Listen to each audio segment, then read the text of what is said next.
Hey guys, it's Saturday. Welcome to Shan Ulagam. இன்றைக்கி காலையிலே vlog எடுக்க ஸ்டார்ட் பண்ணியாச்சு. ஸோ இன்றைக்கி என்னெல்லாம் குக் பண்ணின்றதை பார்க்கலாமா? இன்றைக்கி மார்னிங்க்கு வந்துட்டு பூரி பண்ணலாம். சரி, அதையே கொஞ்சம் டிஃப்ரெண்ட்டாக மேங்கோ பூரி பண்ணலான்னு சொல்லிவிட்டு அதுக்கு தான் எல்லாமே ரெடி பண்ணிகிட்ருக்கேன். இதுக்கு வீட் flower, maida, Suji, salt and நம்ம கிரைண்ட் பண்ண மேங்கோ இதையும் சேர்த்துட்டு கொஞ்சமாக தண்ணி சேர்த்துட்டு நம்ம எப்போவும் பூரிக்கு பிசைகிற மாதிரி அதே மாதிரி பிசைஞ்சு வச்சுக்கோங்க.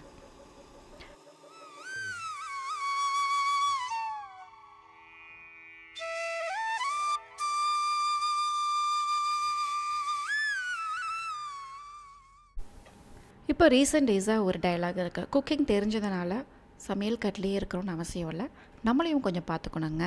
அதனால் ஒர்க் கட் எல்லாத்தையும் முடிச்சுட்டு ஃப்ரெஷ்அப் ஆகிட்டு சாமி எல்லாமே கும்பிட்டுட்டு மார்னிங் பிரேக்ஃபாஸ்ட்டுக்கு அகெயின் ஸ்டார்ட் பண்ணிட்டேன்.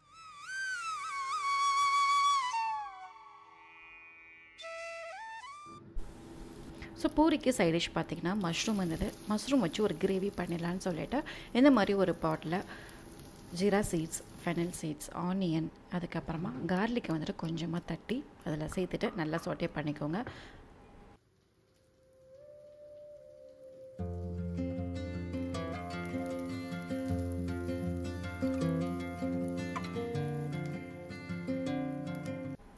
இது கூட ஒரு டொமேட்டோ, ஒரே ஒரு சின்ன க்ரீன் சில்லி அதையும் சேர்த்துட்டு நல்லா சோட்டே.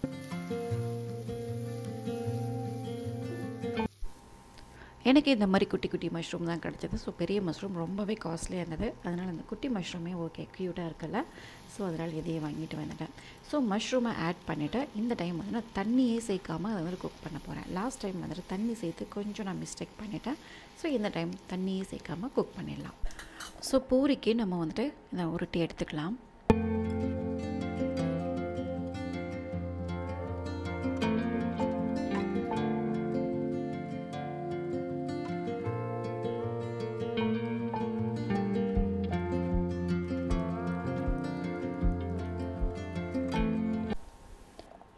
அதுக்கப்புறம் இந்த மஷ்ரூம் பார்த்திங்கன்னா பாருங்கள், தண்ணியே சேர்க்காமல் இவ்வளோ தண்ணி அதில் வந்து வந்திருக்கு. நான் இது தெரியாமல் லாஸ்ட் டைம் வந்து தண்ணி சேர்த்து சொதப்பிட்டேன். அதுக்கப்புறம் red chilli powder, jeera powder, garam masala, கொஞ்சமாக வந்துட்டு தனியா மசாலா இதை மட்டும் சேர்த்துட்டு அகெயின் அதை வந்து நம்ம குக் பண்ணி எடுத்துக்கலாம். ஸோ மசாலா நல்லா குக் ஆன உடனே கோகோனட் மில்க் வந்துட்டு இது கூட நம்ம சேர்த்துக்கலாம். கொஞ்சமாக சேர்த்துக்கோங்க, ஒரு 1/4 கப் அளவுக்கு தான் நான் சேர்த்துருப்பேன். ஸோ மஷ்ரூம் கறி நல்லா ரெடி ஆகிடுச்சு. ஸோ இதுக்கு மேலே வந்துட்டு நம்ம pepper powder and jeera powder இதை மட்டும் போட்டுட்டு ஸ்டவ் ஆஃப் பண்ணிவிட்டு க்ளோஸ் பண்ணி வச்சிட்டோன்னா அவ்வளோதான், அந்த சூட்டுலேயே அப்படியே சூப்பராக குக் ஆகிடும். எப்போவுமே நான் பூரி வந்துட்டு எலக்ட்ரிக் ஸ்டவ்வில் குக் பண்ணும்போது எனக்கு அந்த உப்பி வந்துட்டு வந்ததே கிடையாது. வரும், பட் ஆனாலும் அது என்னவோ தெரியல, அந்த ஃபயர் வந்துட்டு கம்மியாக இருக்கிறதுனால வராதா என்னன்னு தெரில. ஸோ அதே மாதிரி ஃபஸ்ட்டு பூரி வந்துட்டு சொதப்பிடுச்சு. சரி, ஓகே, இதை அப்படியே வந்துட்டு கேஸ் ஸ்டவ்க்கு சேஞ்ச் பண்ணிவிட்டு அதை குக் பண்ணி நான் பார்க்க போகிறேன் எப்படி வருதுன்னு சொல்லிட்டு. இப்போது நான் கேஸ் ஸ்டவ்வில் குக் பண்ணிட்டேன், பாருங்கள் எப்படி வருதுன்னு.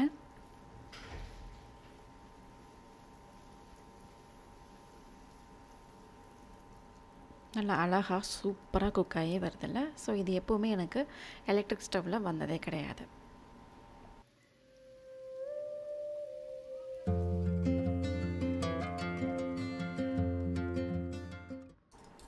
Fibre and carb food ready ஆகிடுச்சு. ஸோ ப்ரோட்டீன் இல்லாமல் என்னோடய பிரேக்ஃபாஸ்ட் இருக்கவே இருக்காது. அதனால் வந்துட்டு ஸ்க்ராம்பிள் எக் பண்ணிடலான்னு சொல்லிட்டு எல்லாருக்கும் ஸ்க்ராம்பிள் எக் பண்ணிட்டேன்.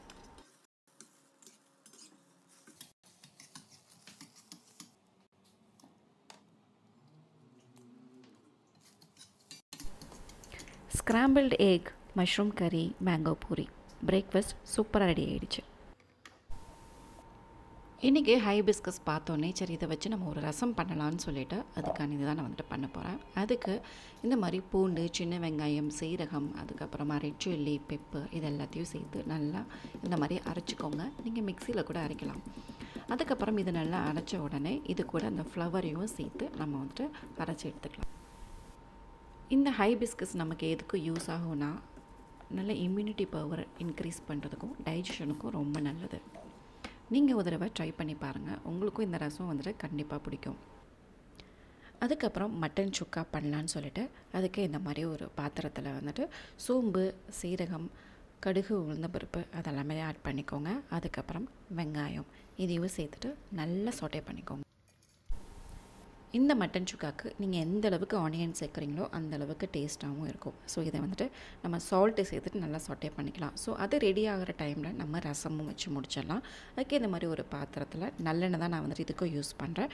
நம்ம ரசத்துக்கு தாளிக்கிற அதே ஐட்டம்ஸை வந்துட்டு இதுலேயும் சேர்த்துட்டு தக்காளியும் சேர்த்துட்டு சாட்டே பண்ணிக்கோங்க. அதுக்கப்புறம் அரைச்சி வச்சுருக்கிற விழுது அதையும் சேர்த்துட்டு நல்லா சாட்டே பண்ணிவிட்டு புளி தண்ணி கரைச்சி வச்சுருக்கோம்ல அதையும் வந்துட்டு இது கூட சேர்த்துக்கலாம். ஸோ ரசத்துக்கு உங்களுக்கு தேவையான அளவுக்கு தண்ணி, சால்ட்டு இது எல்லாத்தையும் சேர்த்து நம்ம வந்துட்டு குக் பண்ணிடலாம். ஸோ கொதிக்கிறதுக்கு முன்னாடி மஞ்சள் பொடி, சால்ட்டு, அதுக்கப்புறம் பெருங்காயம் இதையும் சேர்த்துடலாம். அவ்வளோதான், ரசம் ரெடி ஆகிடுச்சு. அதுக்கப்புறம் இந்த பக்கம் ஆனியனும் வந்துட்டு நல்லா குக் ஆகிடுச்சு. இது கூட இஞ்சி பூண்டு விழுது, அதுக்கப்புறம் க்ரீன் சில்லி அதையும் சேர்த்துட்டு குக் பண்ணி வச்சுருக்கிற மட்டன் அதையும் நம்ம இது கூட இப்போவே சேர்த்துக்கலாம்.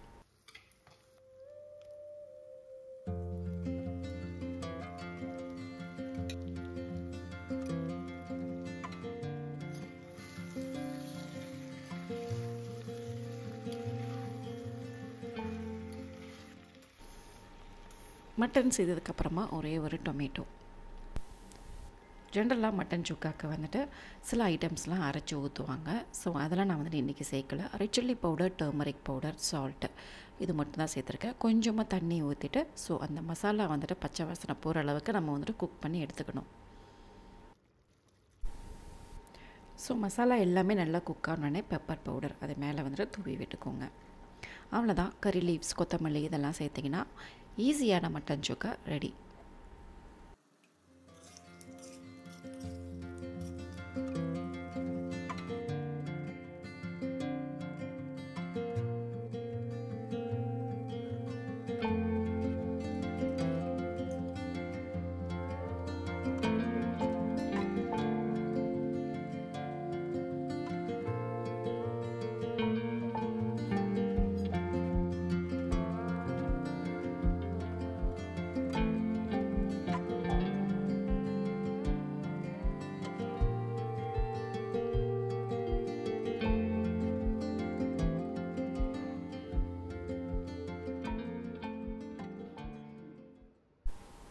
நல்லா சூப்பராக சாப்பிட்டு நல்லா ரெஸ்ட் எடுத்துகிட்டு அதுக்கப்புறமா சரி ஃபலூடா பண்ணலாம், ஃபலூடாவே எப்படி நமக்கு தெரிஞ்ச மாதிரி பண்ணலான்னு சொல்லிட்டு தான் நான் வந்துட்டு ட்ரை பண்ணேன்.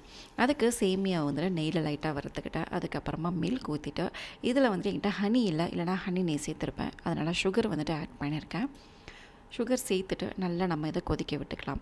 அதுக்கப்புறம் பிஸ்தாவையும் கொஞ்சம் அரைச்சி வச்சுருந்தேன். ஸோ பிஸ்தா வந்துட்டு இது கூட சேர்த்துட்டு ஒரு 2 to 3 minutes நல்லா பாயில் பண்ணி எடுத்துட்டேன். கொஞ்சம் திக்கனார அளவுக்கு. ஜென்ரலாக இதில் வந்துட்டு மில்க் பவுடர் அந்த மாதிரி ஆட் பண்ணுவாங்க. So I don't want to add milk powder. இப்போ எதோ நம்ம வந்துட்டு கேள்விப்படுறோம். அதனால் வந்துட்டு அந்த மாதிரி ஐட்டம்ஸ்லாம் மோஸ்ட்லி நம்ம இப்போலாம் வந்துட்டு அவாய்ட் பண்ணிடுறது. அதுக்கப்புறம் சேமியா வந்துட்டு இது கூட சேர்த்துட்டு நல்லா கொதிக்க விட்டோன்னா ஓரளவுக்கு நல்லாவே திக்காகி வந்துடும். இது நல்லா குக்கான உடனே இதை நல்லா கூல்டன் பண்ணிக்கலாம். ஸோ என்கிட்ட இந்த சப்சி சீட்லாம் எதுவுமே இல்லை. அதனால் நான் வந்துட்டு சியா சீட்ஸை வந்துட்டு சோக் பண்ணிவிட்டு அதை தான் இது கூட ஆட் பண்ணிக்க போகிறேன். ஸோ ஃபஸ்ட்டு லேயர் வந்துட்டு சியா சீட்ஸ், அதுக்கப்புறமா ஃப்ரூட்ஸும் என்கிட்ட வந்துட்டு வெறும் பனானா மட்டும்தான் இருந்தது. அதனால் வந்துட்டு பனானா சின்ன சின்னதாக கட் பண்ணி அதை இது கூட சேர்த்துட்டேன். இதுக்கு மேலே வந்துட்டு நட்ஸு, அதுக்கப்புறம் மில்க்கு, அதே மாதிரி சியா சீட்ஸ், இந்த மாதிரி ஒரு 3 லேயர் வந்து நான் போட்டிருந்தேன். நீங்கள் உங்களுக்கு விருப்பமான என்னென்ன ஃப்ரூட்ஸ் போடணுமோ, ஈவன் மேங்கோ போட்டுக்கலாம், ஆப்பிள் போடலாம், டேட்ஸ் கூட சேர்த்துக்கலாம், நல்லா தான் இருக்கும். ஸோ அவ்வளோதாங்க. இதுக்கு மேலே வந்துட்டு ஃப்ரூட்ஸ் அண்ட் நட்ஸு, அதுக்கப்புறம் கொஞ்சமாக என்கிட்ட வந்துட்டு பிஸ்தாவும் இருந்து அதையும் மேலே வந்துட்டு ஸ்ப்ரே பண்ணிட்டேன். ஸோ என்னோடய ஸ்டைலில் ஹெல்தியான ஃபலூடா ரெடி ஆகிடுச்சு.